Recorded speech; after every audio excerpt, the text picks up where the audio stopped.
des ministres a nommé M.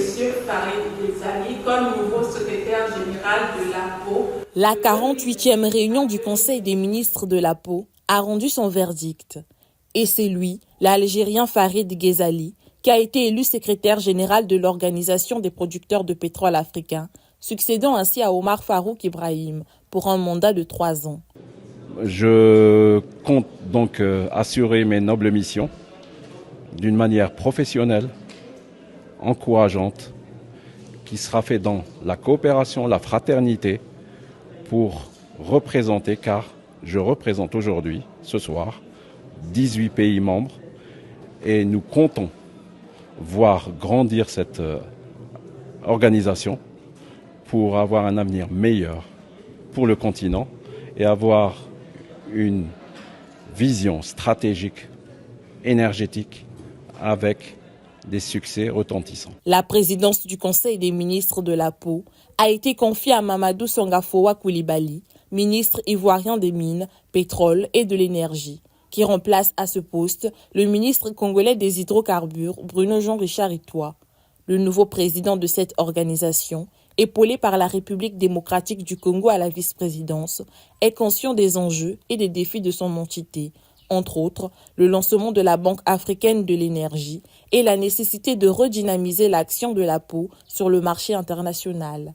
L'agenda qui sera le nôtre pendant l'année qui va s'ouvrir sera inscrit dans la continuité de ce que vous avez commencé.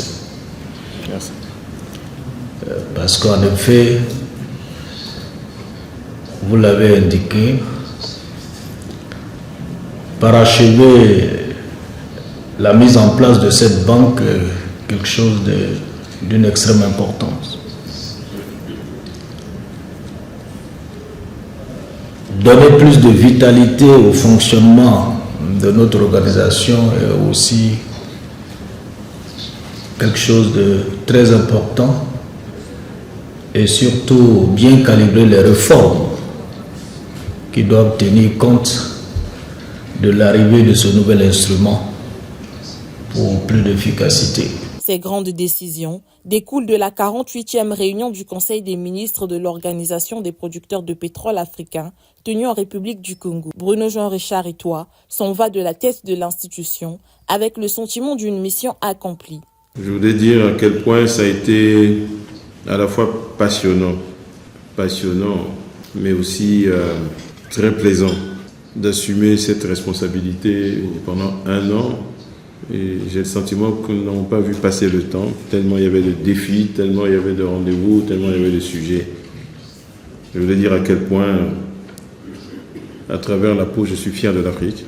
Il arrive que nous réussissions des choses, et je crois qu'avec l'APO, nous sommes en train de réussir quelque chose. Je crois qu'on peut être fier du travail qui est en train de s'accomplir. Une année, ce n'est rien, on a marché une institution, mais si chaque année apporte une brique de plus, et on finit par construire le mur.